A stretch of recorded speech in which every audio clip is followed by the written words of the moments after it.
Well, hello, that's me again. Today is May 15th, it is Wednesday, and boy, we are living in the quickening moment.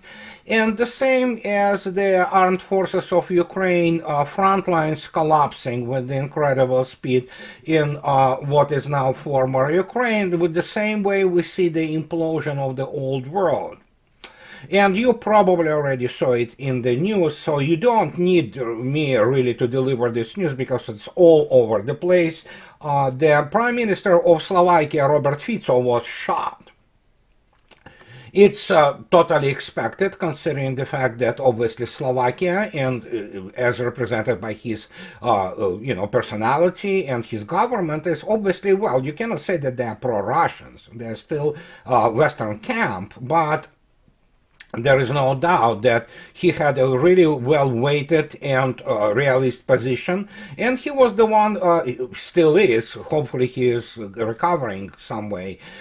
He is the guy who was criticizing whatever his West continues to do with what's left of Ukraine and its population, and he was in this case labeled as the pro-Russian prime minister. So, well, guess what? Obviously we understand, right, that it is all accidental, it's somebody's own personal volition, but reality is obviously that there are hysteria and desperation which continues to be exhibited, of which we'll talk today, by the United States, which is the main driver behind this chaos in the world, together with its chihuahuas like United Kingdom, France, Germany, and others.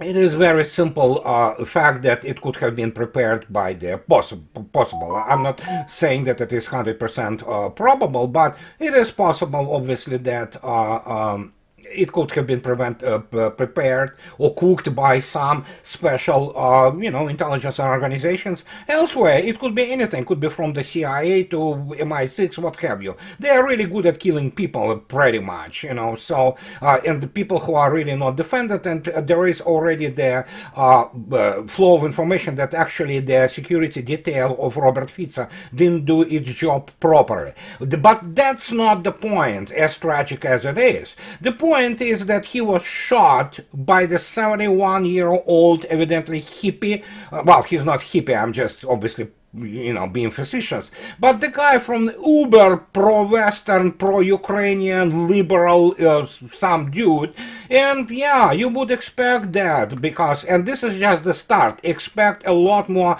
terrorism and, all kinds of the attempts on lives of critical political figures in Europe, especially those who will be calling on the more realistic position towards everything what is happening in the world, and what is happening in the world is complete chaos. And when you look at those people who, do this, and, what can you say? He's probably a big fan of the Eurovision 2024 and the satanic ball which passes today for the so-called European values, which is, of course, the complete moral degeneracy of the combined West, and the whole world sees it. So, and that's the type of people who are, what is American allies, pretty much. And we know now that Mr. Erdogan had to deal with some issues of some conspiracy. They evidently stopped yet another coup d'etat, and the purges are ongoing in all kinds of the security ministers in Turkey. So Mr.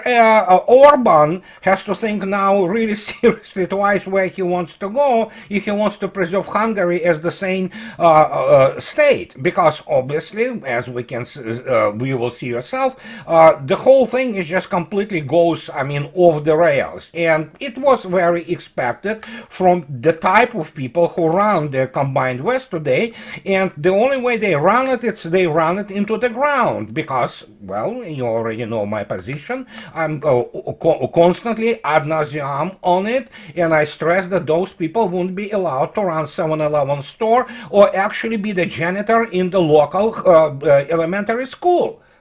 And that's what we have. And now we go into the practical affairs, so to speak, and there is a huge, how to put it politely, almost hysteria, I would say, in terms of situation with Mr.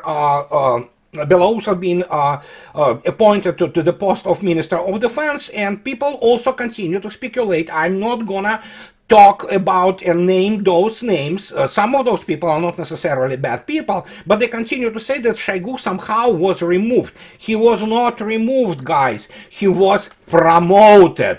And guess what? He is now the practically, third person after Vladimir Putin. And let me tell you what the Security Council of Russia is, as prescribed by the Constitution. So for those people who do not understand the significance of the promotion of the Mr. Shoigu, and I will explain later why we have the situation with Mr. Belousov, why it is very important.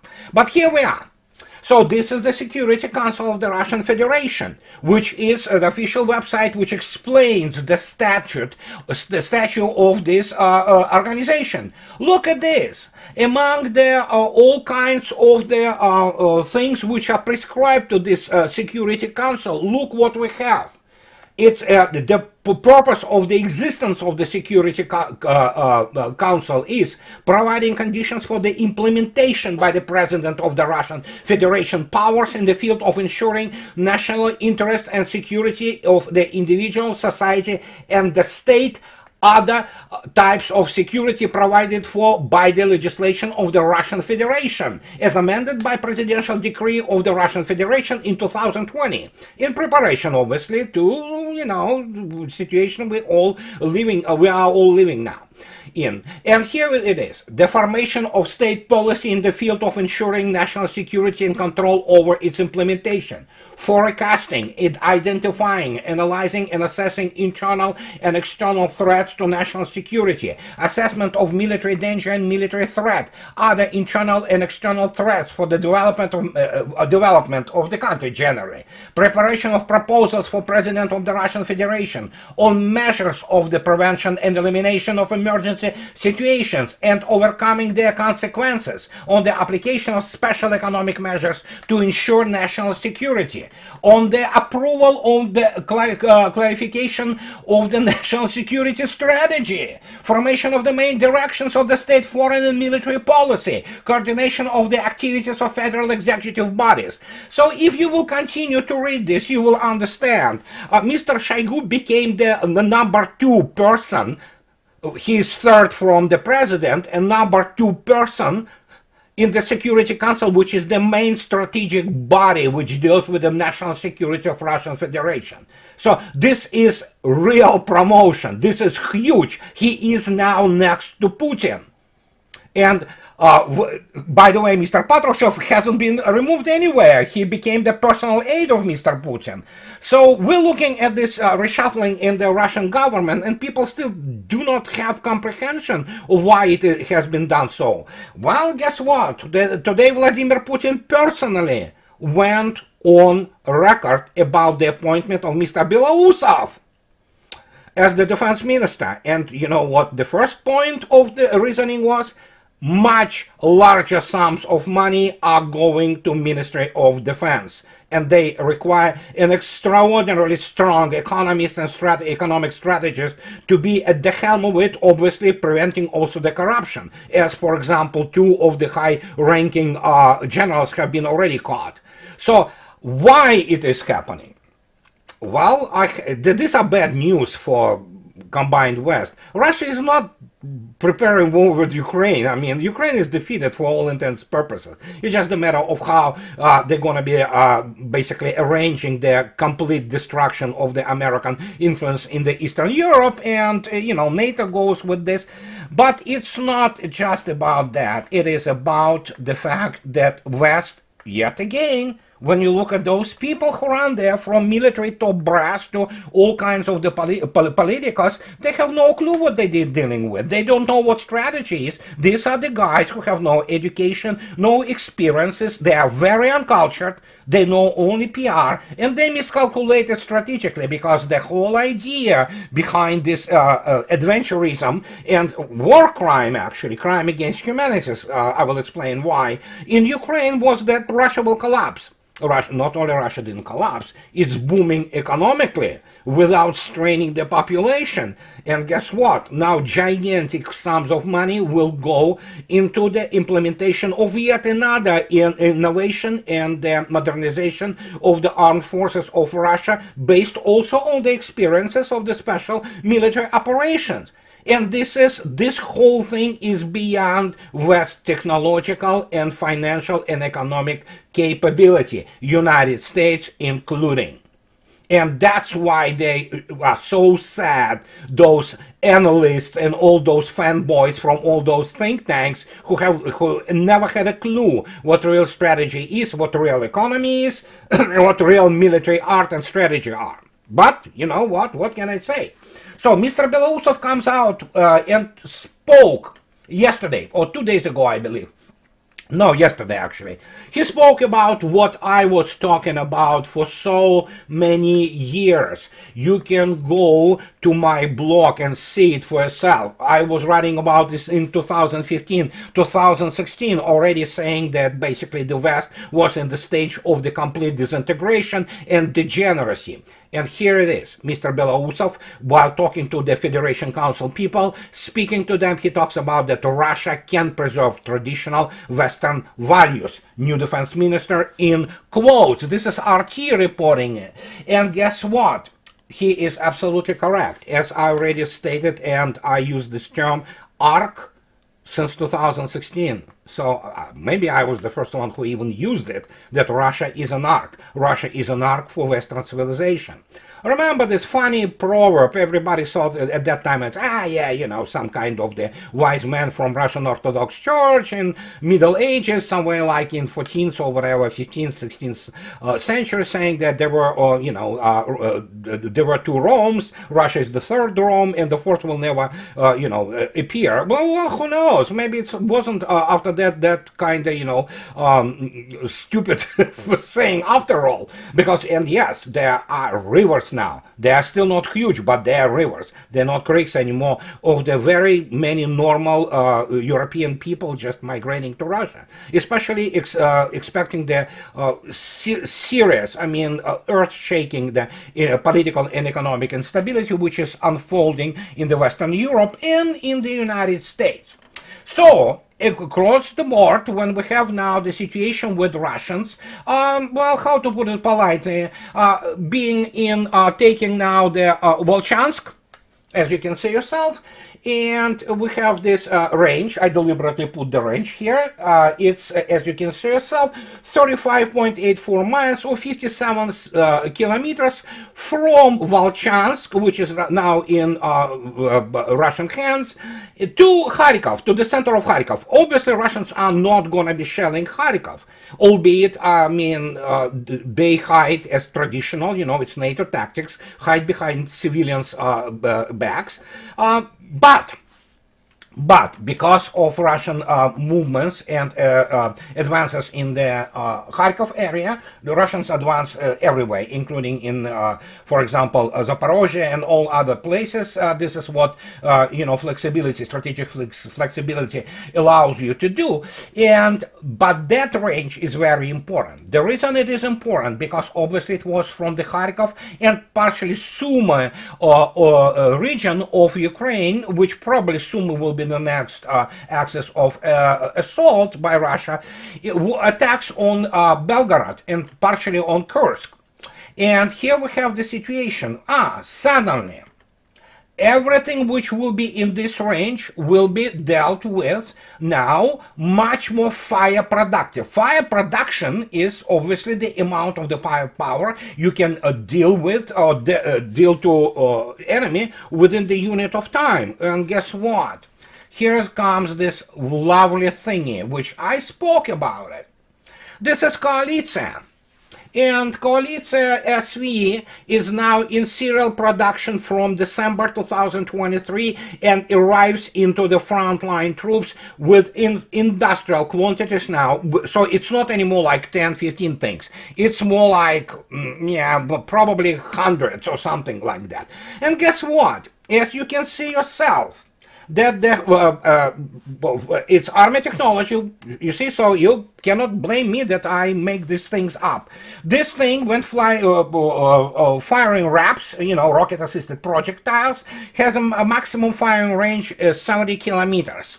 And guess what? If you saw yourself the range between Volchansk and the front line of Russian Kharkov area, that means what? That everything within the Kharkov range will be covered, and that means there is a much faster reaction time. And obviously, when you use high precision projectiles such as Krasnopol or Centimeter, guess what? It becomes much, much harder to do anything against, in terms of terrorist attacks against Belgorod, for example. And that means everything is now within range, and when you have Koalitsia within incredible precision, it's the longest range gun in the world. By far, it outranges anything, whatever is created in Germany, United States, whatever. So there's nothing even close to it. And so, well, guess what? Now suddenly, as guys on the front line say, okay, they shoot one at us in terms of Belgorod. That's what they do. That's what NATO instructors train them to do, to shoot at civilian targets. They will get back 20. And this is pretty much now the ratio of the firepower between Russian forces and whatever is left of armed forces of Ukraine. And because, of course, there is that thing, we have suddenly this situation. And when I say that United States and NATO lost the arms race, I'm not exaggerating. I'm telling you facts, and I will explain this in relation to Anthony Blinken, who is absolutely incompetent war criminal, but here it is. We have now even the people of this nature, who is obviously the former general, and there was a conference dedicated to the electronic warfare, and Mr. Nagata, Mike Nagata, the general himself, United States Army general, he was in the special operations, and he stated that the US military is still falling behind. It's not still falling, it's falling really, really fast. Its potential adversaries in electronic warfare, one former 3-star special operator said last week at SOF week conference in Tampa, Florida, and he wasn't the only one. The gap between where the United States should be and where we are, in my judgment, continues to expand, not everywhere, but in far too many places, said Mike Nagata, a retired Army Lieutenant General who led special operations in the Middle East and is now a senior vice president of CACI International. If the Pentagon is to regain its advantage in warfare domain that is only growing in importance, Nagata said, it needs to get more creative in its use of radio technologies, particularly space-based communications. Well, it's too late, I will tell you that. And especially when you look attentively what Russians are launching into space and what their programs such as Sphera are developing. Yeah, that's, poor Russians, they take out those chips from the washing machines and, so. And this is only one field in which, for example, in terms of air defense, United States is not even in the same league with Russia. The gap is so gigantic and it's expanding so fast that, what can I say? We can go over for hypersonic weapons, and now Russia has the battlefield management systems, which are as good, if not better, than the American ones. And of course, the real war is the main driver for that. And guess what's going to happen when those, they are already actually flowing in gigantic sums of money, go into Russian Defense Ministry and the modernization of the much larger, much more powerful Russian armed forces. Can you imagine what it's going to be? I can, sort of, but it will require a special additional video about this, and that will not be even enough to describe the possibilities. And some of the possibilities are becoming actually actuality.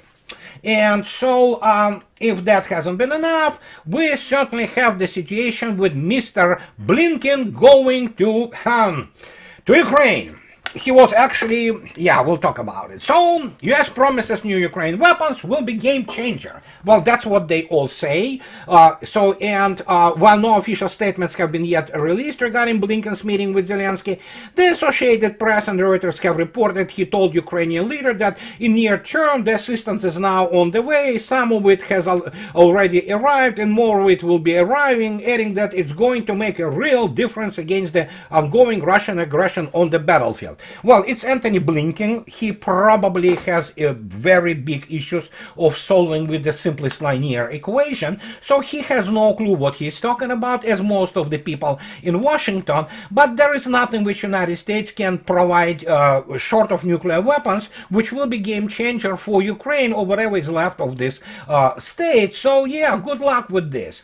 And just to demonstrate why Blinken goes there, we have Mr. Budanov up, crying into the shoulder of the, it's New York Times, and he's talking that Ukrainian military is confronting a critical situation in the country's northeast, facing troop shortages as it tries to repel a Russian offensive that has been advancing for several days, a top Ukrainian general said on Monday. It's Mr. Budanov. He is the chief terrorist and, beloved son of bitch by the whatever MI6 CIA. And he is talking about the situation is on the edge. General Kirilo Budanov said, the head of Ukraine's military intelligence agency. So, well, Blinken, as you already saw yourself, he goes and promises all those game-changer thingies, and then suddenly he comes to Kiev Polytechnical Institute, and he talks about, well, that's your war criminal and sociopath. This is the guy who, well, he probably has to face the International Tribunal for War Crimes. Look what he says. Blinken tells Ukrainians to embrace conscription. Well, that's the only thing which is left there. Some cannon fodder, which United States can throw into a Russian meat grinder, and Russians will kill all of them. So, Ukrainians must accept more mobilization as a necessary step toward the country's eventual NATO membership, U.S. Secretary of State Anthony Blinken said during a speech in Kiev on Tuesday. And speaking to students at the Kiev Polytechnic Institute, the top U.S. diplomat noted that Ukrainians are relying on his country for continued support. So, Blinken mentioned members of the university community who have enrolled as volunteers and of whom 88 have been killed in the ongoing conflict, according to the diplomat. Blinken lies, as always. That's the only thing he can do because he doesn't have any other qualifications. And, of course, how to put it politely, the guys, well, basically, they ask Blinken for help, and as you can see yourself, Bloomberg, Zelensky asked Blinken for Patriot air defenses for Kharkov. Well, it's too late anyway, and whatever they put there, it will make no difference, especially, as I already pointed out, that against the, for example, coalition, which will be within the range of those Patriot defenses, and it has excellent precision-guided munitions, such as Krasnopol, and that will be it for any Patriot. Russians wouldn't even have to, do anything and, use and expand something like Iskander or, Kinjal or caliber missiles to wipe out this Patriot. It will be done now with the artillery alone. So there you go. Very interesting, right? So, well, guess what Mr. Blinken does? First, after eating with the famous pizza bar, which is the Nazi, there is a, truckload of Nazi symbols there. What's interesting, isn't it? Mr. Blinken eating there. Now he went there and stunned the world as some, I don't know the name of the guy, but they correctly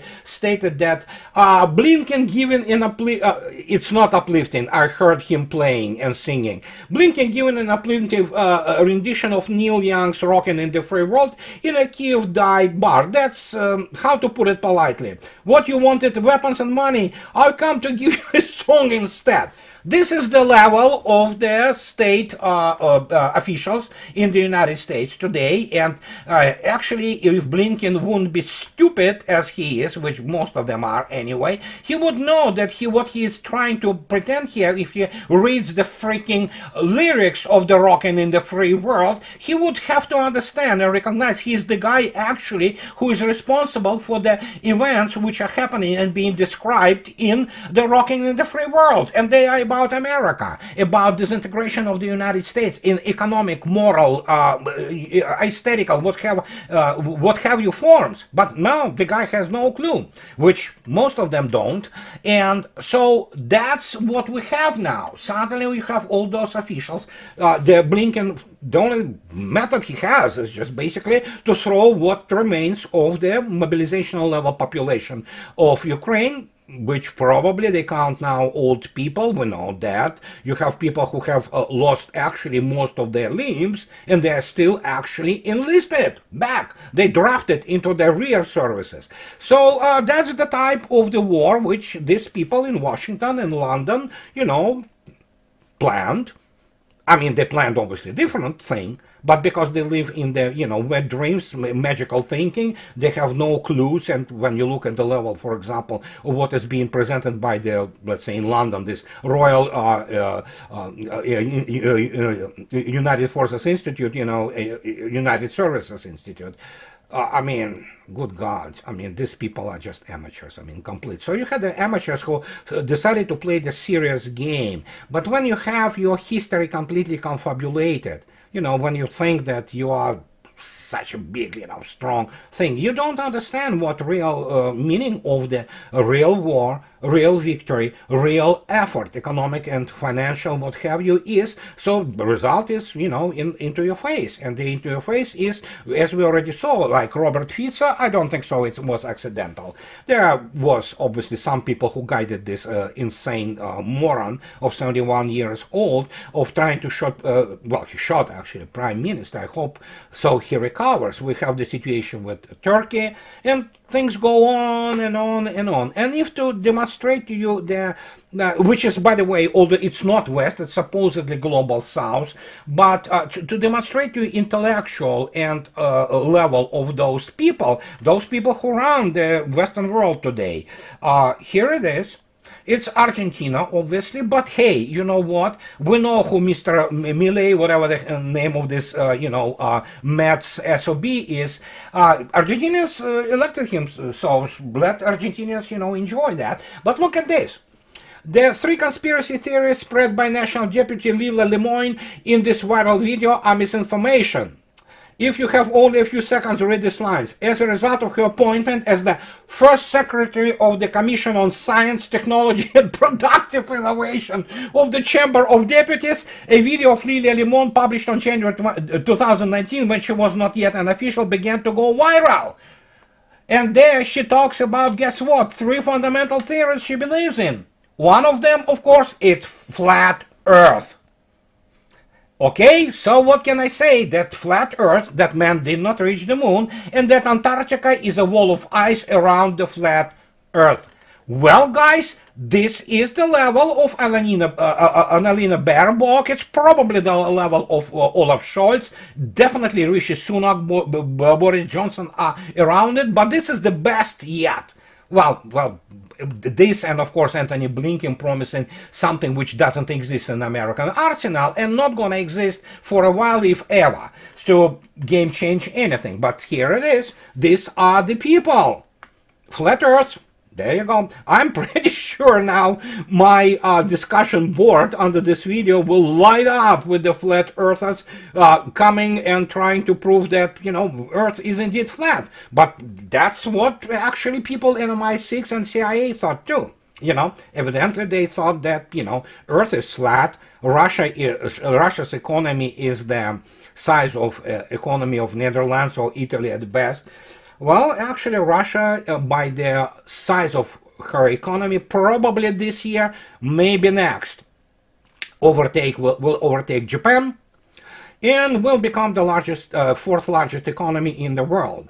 And actually, when you look attentively at through what means, it's not just extraction, which in itself actually is nowadays is a high-tech and very, technologically advanced methods of extraction of anything, from oil to gas to what have you. No. We're talking about technological development, which many people still cannot even grasp. They have no toolkit to wrap their brains around at the scale of technological explosion in Russia, including microelectronics. And, well, I'm not talking about space, that's understandable. And in terms of weapons, well, we can, as I already stated, I can only reiterate to you that the West, combined West, NATO, United States, lost the arms race utterly by, by such a margin that I cannot explain it to you in a single video. It is gigantic, and this gap merely increases. And we see that Russians continue to do very slowly what they do, in very relaxed manner in terms of saving Russian soldiers, not throwing them into the big, the sort of like middle-sized aero offensives, if you wish. And that will continue. And Russian armed forces are ready for NATO if it wants to fight Russia. They will be annihilated with such in a crescendo of their high precision and standoff fire that they never saw anything like this. They have no experience. All those generals in Pentagon, or let alone this Lilliputian armed forces, quoting Colonel McGregor in Great Britain or Europe, they have no even reference point. They cannot wrap their brains around. They don't have professional toolkit to understand it. So, and that's what I wanted to tell you today, guys, and we can all again wish recovery to Mr. Fico. And as always, guys, if you like what I do, please subscribe to my channel. And as always, those who can afford, please support me on Patreon or buy me a coffee too. And guys, that will be it for today. I'll talk to you later. Bye bye.